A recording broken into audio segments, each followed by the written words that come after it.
served its purpose. So.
Good afternoon, everyone. I'm Jeff White. I'm the Minister of Music and Organist here at Trinity Lutheran Church, and I wish to welcome you on behalf of the staff and myself to this recital. We're really excited about this.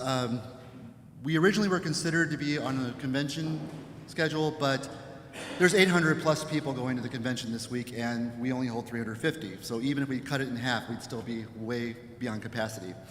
A couple things about the building. So first of all, the facilities are through that facility, through that door there. You can either go through the center or through that side door over there. If it's packed and you absolutely need to go right away, there is one through this hallway down the second door on the left is available too. We do want to invite you to move around as you need. The console is in the back balcony. For those of you on the live stream, we're sorry that you're not able to see anything, but our camera only shows from the balcony rail forward. But we do also welcome you to the live stream. This building is Trinity's second. It was built in the 1830s when the congregation formed. This is the mother church of the Lutheran Church Missouri Synod, and they were at 3rd and Lombard, which now I think is underneath the Poplar Street on-ramp at this point. And so they moved out here to what was at the time the country. And this building was built, and they had an organ which was most likely in that archway in the back, where you see now that round window.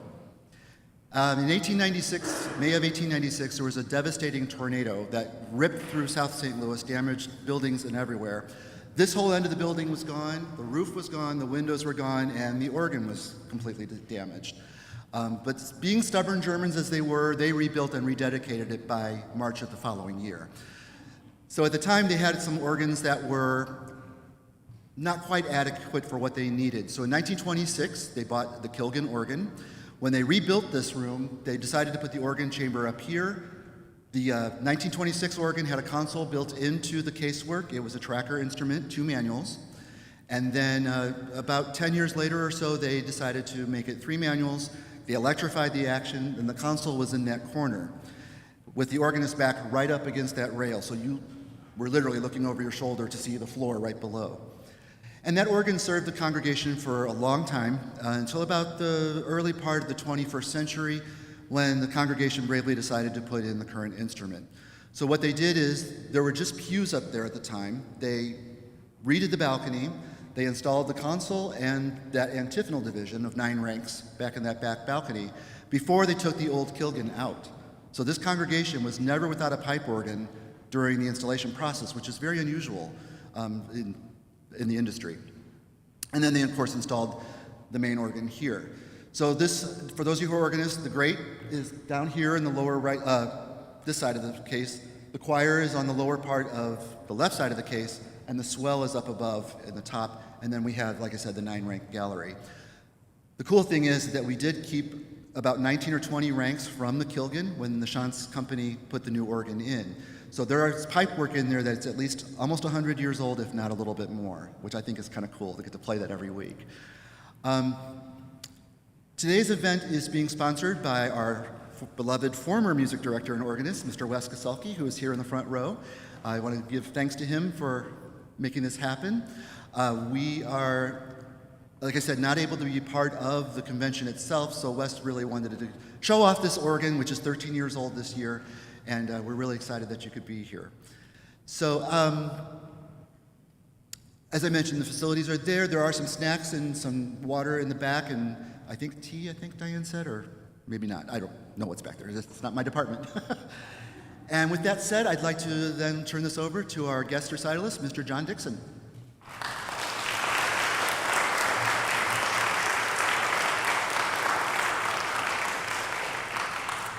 Thank you so much, Jeff. A big thank you to Jeff for his hospitality. It's been wonderful showing up here and getting to know this beautiful organ on which I'll be playing some of my own music. So I've been giving away music at AGO conventions since 2010, when I placed my postlude on America the Beautiful in 2,000 welcome bags on July the 4th, which was when that convention started. I know that some of you in this room have been playing that piece very recently, and you'll hear that on the program. Because what Wes conceived, he said, John, I'd really like you to play all the pieces that you've been giving away. I said, okay, knowing that there's one or two that are a little tricky, so I'm thinking I'm going to have to practice and get ready for this, Wes. But thank you for suggesting this theme. So I'm just going to disappear up to the balcony in a moment. The first piece you'll hear is the Trumpet Entrada, which is the piece that I gave away but never really gave away, because it was the piece I had chosen for the Atlanta convention in 2020. So I printed up, at that time, I needed about 1,500 copies. So I printed up the copies and was ready to send them off to Atlanta to go in the welcome bags. And then we all got the message, sorry, due to COVID, there will be no convention. So that left me with a lot of music sitting around that I've been giving away. But I think it qualifies because I wrote this piece and intended to give it away. So that will be the first piece. And then I'm going to go into a suite of pieces, I think, rather than talk from up there. Since I know we have some people watching the live stream, I'll go through the first section here. So I'm going to beg for a little extra time from my wife Karen, who's sort of the timekeeper on the chatting here, so that you actually do get to hear some music. That's a very valuable service, by the way. So I'll go down these pieces. Now you'll see that there are some dotted lines between the sections of the program. People like to applaud at recitals, and organists love to hear applause, but it can be a bit embarrassing when people are wondering, do I applaud or not? So I've given you a little hint. Wherever you see those dotted lines, why don't you feel free to applaud? And then if there are pieces that are linked together as a little grouping, perhaps you just remain quiet between the pieces so that we can get a little continuity going. So I'll tell you about everything through to the trumpet tune on Westminster New, then I'll go up and play, and then I'll give comments on the second half from upstairs. Now, for those of you who are organists and might like to play any of the pieces that you hear today, you will need one of these yellow pieces of paper. So if you do not have one, raise your hand as I'm leaving and I'll give you one as I'm heading upstairs, because you can then check off which piece you'd like to receive as a PDF. Give me your email address and I'll simply send it to you and then you can play it, because I hate going to recitals where I hear a nice piece of music that I want to play and it turns out it's out of print and it was printed in Poland in 1923, and if you can find it, it costs $300. It's just ridiculous. I don't like that. So there's one exception, and actually that's the first piece listed as the first piece for a suite for the AGO, the aria in D. That piece is published in one of my books with Lorenz, which means that I cannot give it away. And that was something that I learned early on. If I'm going to give away music, I really shouldn't have it published, because then we get into lots of trouble. So I hope you enjoy this piece. It does sound a bit like Procol Harum's hit A Whiter Shade of Pale, for those of you who remember the 1970s. And actually the man who wrote A Whiter Shade of Pale went to the competing high school in my town in Essex, England. So his name was Gary Brooker, and I wish I'd written that piece. But I wrote the aria in D instead, and so you'll be hearing that, followed by the hornpipe in D, which I gave away at the 2014 convention in Boston. We had a little nautical theme for Boston. That piece was written as a wedding recessional for a girl I watched grow up in my church. She married a Navy guy, and they asked for a special piece of music for their recessional, so I wrote the hornpipe in D. This is probably my most requested piece. I've had emails about it from Perth, and I mean Perth, Australia, and Perth, Scotland. So I can tell this piece has really made it around the world thanks to the internet. The aria on Leone came from a suite that I was commissioned to write. It was part of an AGO silent auction. The winner asked for a suite on the hymn tune Leone, and this aria is the piece that I gave away when we did our Organ Fest, because right after COVID, we couldn't get back to conventions very quickly, so we did an online convention, and I contributed this piece for that event. The trio on Shenandoah I gave away at the Westchester Regional Convention, and Shenandoah almost became the state song of Virginia, which really confuses me because it's got that bit about crossing the wide Missouri. So if anybody knows what's going on there, please enlighten me, because I haven't really figured that out. The Moto Perpetuo, which just seems to go on and on until I've had enough, was given away at the Seattle National Convention. Solemn Melody, I believe, was given away in Kansas City, right? Somebody here got it? Oh, it's on the back. Okay, right. All right, and then, right, so we've got Solemn Melody, and then the trumpet tune on Westminster New is the piece I'm going to give away at the next national convention, which will be in 2028 in Philadelphia, so we hope to see many of you there. So now I'm going to go up and play through all of those. If anybody needs one of these yellow sheets, just put your hand up and I'll give you one on the way out. And thank you very much for being here.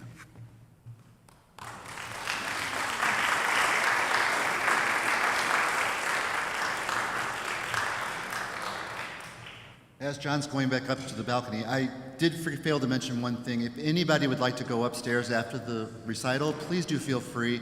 You'll be able to see the console, maybe try it out if you would like to. You definitely would be welcome. But there's stairwells on either side. Feel free to go up. Just please watch your step as the floor is terraced. Thank you.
Thank you so much. I'm going to take a little break from playing right now and talk a little bit more.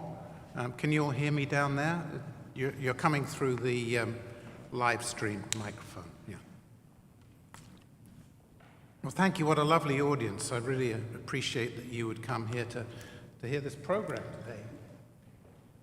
I'm going to take a break from the pieces that were given away at conventions to play just a few little personal favorites and quirky things, and perhaps you'd like to know why I'm choosing to play them.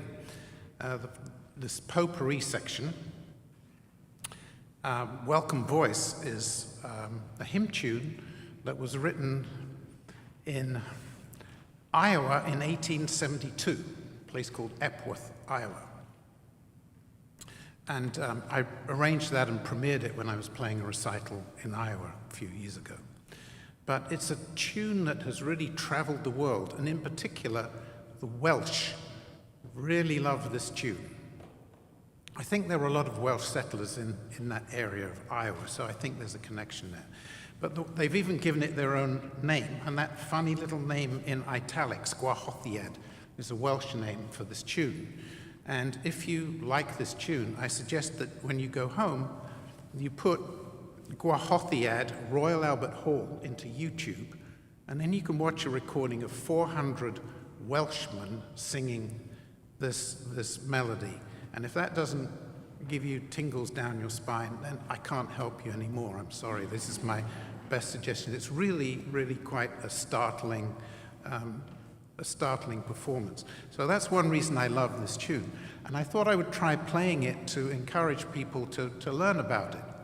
So I was actually playing a recital at my high school in England, and I told the audience what I just told you, tune from Iowa, the Welsh love it. And I played it for them, and at the end, somebody came up to me and said, well, I sing in a male voice choir here in town, and whenever one of our members passes, this is the tune that we sing. So I started thinking, oh, really, there is something to this tune. It has really traveled around and is greatly loved. So this is my arrangement of Welcome Voice. The next piece is going to be a premiere. There are two premieres today. I recently studied for the AAGO exam, and I got to the end of it, and I was exhausted, and somehow the creative process by which I write music had sort of been shut down. I just really didn't feel like writing new music because I was sort of burned out from preparing for this exam. So I thought, well, I've got to do something to try to light the fire again. And so I wrote this piece. It's a happy piece. That's all it's supposed to be, a happy piece of music. And by the way, it's not listed on that yellow sheet, but if you're an organist and want to play it, just write down on the sheet, doublet, and put a check, and I'll include it with what I'm sending it to. Now, the name doublet is it's the name of 2-foot stop on the organ. And I tried writing a piece for a 2-foot stop, and let me tell you, it doesn't work very well. It's just so high, you have to be a bat if you want to hear it. But anyway, I wrote the piece, and the reason it's called doublet is it's because it's dedicated to one of the teachers who helped me prepare for my exam, Mary Beth Bennett, who's very well known in the organist community. She's a dear friend, and when I went for a lesson with her, I was introduced to her new puppy, and her new puppy is named Doublet. So this piece, although it sounds highfalutin and connected with the world of the organ, it's really for Mary Beth Bennett's dog. Sorry, that's the way these things go. But I just love playing it. It makes me happy, and if it makes you happy and you'd like to play it, then please ask for a copy. Then a very short arrangement of the American folk tune Shortening Bread, which I remember singing at All City Chorus in England when I was 7 years old. So that's a long time ago. And I like including it on my programs because it's fun to play, but it also makes the point that our music really has traveled around the world over the past decades, whether it's been through the internet, which makes it very easy, or whether it's other ways that people were using before we had that technology available to us. So, the final piece in this section, Turlough O'Carolan's Donkey. I bet you're wondering, what is that about? So, Turlough O'Carolan was a blind virtuoso 17th century Irish harpist. And if you think I'm making that up, I'm not. He was sort of the Stevie Wonder of his day. He was really famous. He lived about the same time as Johann Sebastian Bach. He was born in 1670 and died in 1735. So pretty much at the same time that Bach was writing great music and earning his living in Germany, Turlough O'Carolan was writing music that harpists play to this day and trying to make a living in Ireland. And the way that he made his living was that he would go to stay with a noble family, and he would give harp lessons to the lady of the house, the daughters of the house. And then he would curry favor and earn commissions by writing music dedicated to the master of the house. And he wrote about 200 tunes, so this was an established pattern. So he would also have lodgings in that home. And he'd stay there for about 6 months, and then he'd go off and he'd repeat the process with another wealthy family. And somewhere along the way, somebody gave him a donkey to get from one place to the next. Well, a friend of mine said it's a horse, not a donkey. But Turlough O'Carolan's horse does not sound like a great title for a piece of music. And it also does not really give me the opportunity to try to use the organ to help you meet the donkey. And so in the middle of this piece, I'm going to play the donkey solo down in the low register using the cornupian stop. And if you're sitting there smiling, thinking of Eeyore the donkey from Winnie the Pooh, then the music has really accomplished its purpose. So that's the story behind Turlough O'Carolan's Donkey. So I'll play those 4 pieces and then come back and tell you about the next one.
Thank you. Well, I hope you enjoyed that little extra section.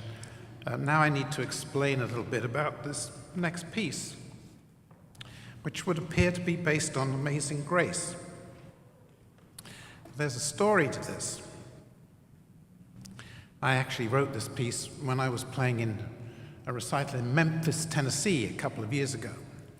And I didn't even have the courage to put it on the program because I thought if I goof up here, I'm going to be riding out of town on the next horse because these people are going to be pretty mad at me.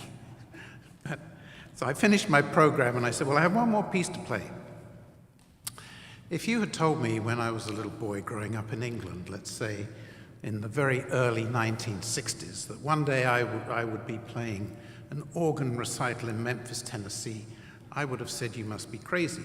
The only things that I knew about America back then were that the cars all had enormous tail fins, and there was this guy in Memphis, Tennessee, named Elvis Presley.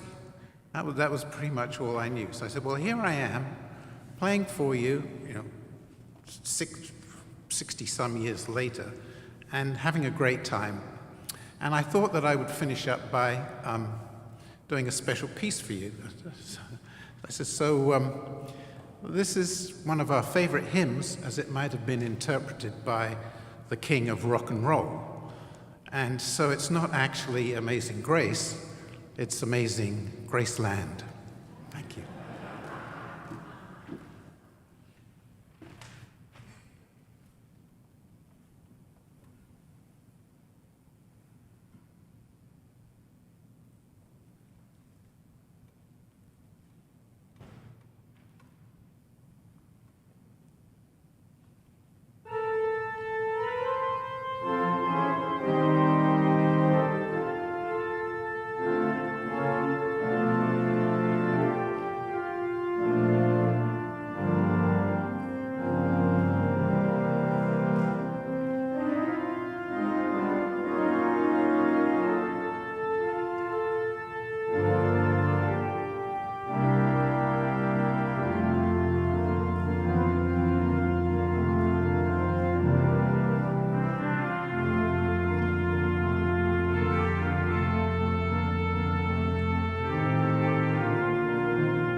Thank you. I hope you enjoyed that.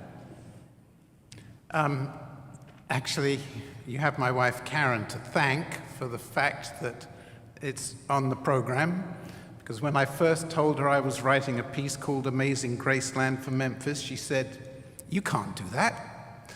And then when I played it to her, she said, "Oh, okay, it's good." So thank you, Karen.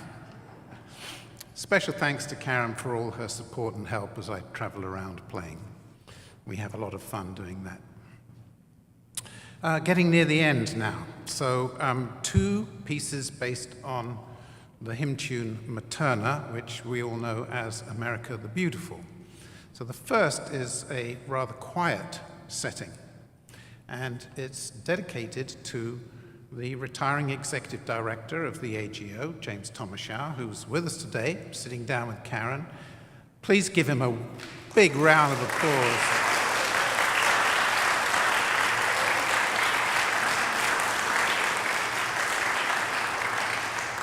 James, you deserve all the accolades coming your way for your 28 years of service, and James has become a great personal friend in that time. One reason is because we have had to spend a lot of time on the telephone during my service as treasurer of the Guild. So often James would call me to have a lengthy conversation on weighty financial matters. And one occasion, we talked for about an hour, at the end of which he said, "Thank you, John, for your advice, and thank you for taking all this time to speak with me." And I said, "Well, James, you don't know where I am right now. I happen to be north of Pittsburgh. We had been helping my father-in-law move into a new home, and from his patio, you could look down over a hill and see an old barn, a really historic barn. In fact, it's so old they can't knock it down, which is why there are houses going up around it. But the view from the patios of this beautiful barn." So I said, "James, I'll send you a photograph of what I've been looking at while we've been talking." So I did that. And then I got a message back from James. "John, that's just so beautiful. You should write a piece and call it American Pastoral or something like that." So I said, "Okay, James, I'll do that for you." And so the piece I'm about to play is the American Pastoral, which I put in the welcome bags at the San Francisco Convention last year. And I know that people like playing patriotic pieces around this time of year, Memorial Day and Independence Day, also Veterans Day. There's really a use for these pieces. So if you're an organist and don't have the sheet music and would like it, please make sure you hand back that yellow sheet. That's the idea. You just hand me the sheet of paper before you leave, and then I'll send you the files, so we don't need to remember to send any messages or anything like that. So I'll play James's piece, and then I'll play the piece that really got me started on sharing my music as widely as possible. It's the piece that I mentioned earlier, the piece that I put in the welcome bags when the AGO National Convention started in Washington, D.C., our nation's capital, on July the 4th, 2010. I'd better stop talking and do some playing. Sorry.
Thank you. It's wonderful to get that audience reaction on this very special weekend. Now, normally, this would be the end of the program, because it's pretty hard to top playing America the Beautiful. But we have a special event today. I'm about to premiere the piece of music that I wrote to go in the welcome bags for this year's AGO convention, which is just starting here in St. Louis. So this was Wes Kozulski's idea, and he approached me about playing this program at his former church home. And so I do want to repeat a special thanks to Wes for making this possible, and also to Jeff White for his hospitality.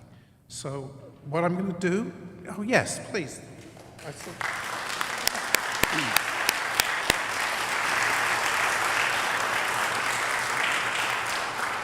So I'll play this piece, and then I'll come downstairs and we'll have time to visit. And you can hand me your yellow pieces of paper if you'd like to receive any of these pieces by digital file. But thank you again for taking time to be here. I hope you've enjoyed this program as much as I've enjoyed presenting it to you. Thank you very much.